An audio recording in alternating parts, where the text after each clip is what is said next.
Hi, I'm LaHood, a cataract and refractive surgeon.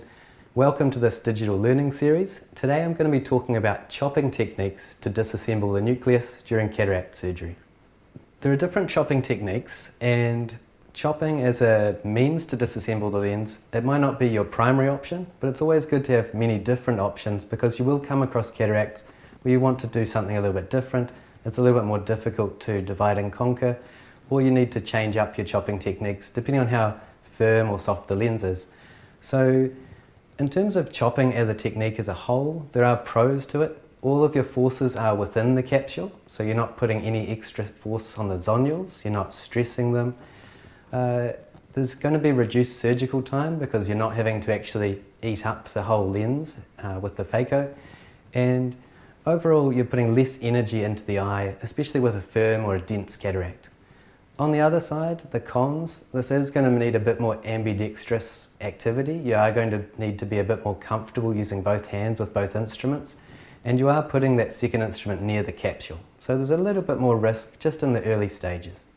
Okay, so in terms of progressing through your different chopping options, this is my opinion, and this is what I would gauge from easy to more difficult stages of chopping.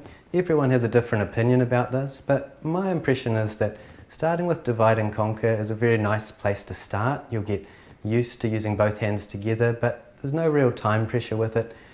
Moving on to stop and chop, where you actually divide the lens before beginning to chop, is a really nice transition because you're still doing your initial groove, cracking it in half, being able to gauge the depth of the nucleus before you put your chopper out under the capsule. The next step, horizontal chop, is a little bit different but not too much of a change, where you're embedding the phaco tip in without doing your groove and then chopping horizontally, so not much of a change in terms of your movements. And then finally moving to a vertical chop, where the movements you do are quite different and your forces and directions are different. So for me that's a more advanced technique that you can move on to later. When you're starting to chop, there are a few tips I have that will make things a little bit easier and safer. I do recommend starting with stop and chop. It's going to be your most familiar movements. You're going to feel the most at ease with this, and if you do want to go back to divide and conquer, you haven't made any changes that would stop you from doing this. I would advise staining the capsule, and I know that not everywhere stain is available, so if you can't stain it, don't worry, but staining it with Vision Blue means that you've got a really nice area that you can tell your chopper is well under, so that you're not chopping into the capsule itself. You want to pick a Goldilocks lens. You want it not too soft, not too hard, just right, because you are going to be actually using a weak plane of that lens to break it into pieces. So you want it to have a little bit of brittleness to it so that it will break apart. Also, I'd recommend using a blunt-ended chopper, and this is why I'd say start with horizontal chop, because a vertical chopper does tend to have a sharper tip, just in case you do come in contact with the capsule. It's going to be a lot safer. Now, settings. I would recommend that when you're starting a new technique, such as a chop technique, you do want to talk to your rep who looks after your phaco machine, and they'll help you, guide you with these settings, but in general, you are wanting a higher vacuum to hold on to the nucleus while you're chopping it, and you want that as high as possible without having a post-occlusion surge. I would recommend testing and increasing by about 10% vacuum increase each time until you feel comfortable and that you're holding every lens firmly. The second step, after you've actually dismantled the nucleus and you're wanting to eat it up, you can have a much lower vacuum there because you're not needing to hold the pieces as firmly. Incision placement for chopping. This is also personal preference, but I move my second incision around much closer to my main incision because I like to have the two handpieces quite close so that I can move them closer together in the same plane without trying to do more of a divide and conquer technique. I want the two handpieces to move in unison and move together, so I do place my sideboard much closer. So this is a video of stop and chop technique, and I'll just play it now and we'll talk through it. But basically it means creating a groove, opening up and cracking the lens into a hemisphere, and then after you've got it in two pieces, sliding the chopper around and beginning a horizontal chop technique. Now, I am going to talk about horizontal chop, and so the only difference with this technique is that you're starting with the divide and conquer step, the groove and the splitting. This is horizontal chop. I'll play the video. Now, what you'll notice is that a little bit of epinucleus is being cleared, and then the chopper actually scores out along the epinucleus all the way under the capsule to actually hook around the equator of the lens. The initial phaco incision, or not incision, but the initial phaco stab into the lens material should be quite deep and as close to the main incision as possible to get as much purchase and as much distance between the chopper and the phaco tip as possible. Once you've chopped and brought the two tips together in the horizontal plane, that will cleave the two parts of the nucleus apart, and then you can just gently pry them to split them before rotating the lens around and scoring back out and starting the process again.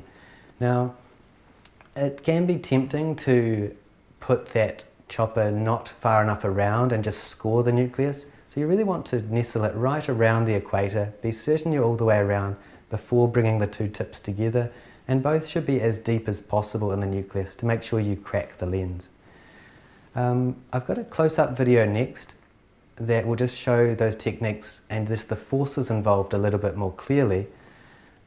So you've got the phaco tip embedding quite deep, the chopper going out, and just bringing them back together.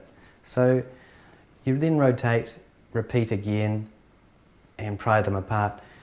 It's a very simple technique, and the forces are quite different to divide and conquer, and so you can practice this just by embedding the phaco tip close to the main incision, as close to you as possible, getting as deep, and sometimes you will want to use a burst mode on the phaco just to embed into quite a dense nucleus. With your chopper, I would recommend using something that's not sharp. Most of them have a bit of a right angle bend to them, and just making sure you've hooked right, score across the epinucleus, and then hook right around the equator before you bring the two tips together. Now, vertical chop. This is a technique that I think is a little bit more advanced, but the basic idea is still the same. You're bringing the two tips of the phaco tip and the chopper together, but you're bringing them together in a vertical plane. So you want to deeply embed the phaco tip as deep as you possibly can safely, and then what you're wanting to do is actually hold the lens, bring it upwards, while you bring the phaco chopper downwards. And so that's why it has a much sharper tip. You'll see here with the video playing. Phaco tip is embedded, chopper scores across, and then the two are brought together in a vertical plane. Now, that is quite a different movement to anything you've done so far. So that's different to divide and conquer, where you're moving the instruments apart. It's different to horizontal chop, where you're bringing them together. And I'll just move on to a close-up of vertical chop, where you'll get an idea of what those forces are doing. So phaco tip embedded very deep, chopper above that, scoring in, and then bringing the nucleus up while the chopper gets brought down. Cracked in half, there you go. And then really from there, you can move on. You've got a good gauge of the depth. You can embed again and chop again vertically if you want to. So this would be what I'd call a more advanced technique personally, just because those forces are in a different plane to what you're used to. In summary, I would recommend transitioning through the steps from divide and conquer to stop and chop, horizontal chop, and vertical chop. Choose your best cases to try. Feel free to cherry pick. Not every case has to be chopped. If you've got a soft lens, it's not easy to chop. You don't have to use these techniques. Change one parameter at a time. I would say move your incision position until you're happy with your hands being in a comfortable position. Change your vacuum settings next so that you're comfortable with that more vacuum being available to you. And then finally change your technique. Always video all of your surgeries, because anything that goes wrong, you'll want to look at why it went wrong, and also other surgeons can give you feedback on ways to make your surgery more efficient and safer. So thank you very much. I hope you've enjoyed this part of the module. If you've got any questions, you're more than welcome to contact me. Thank you very much.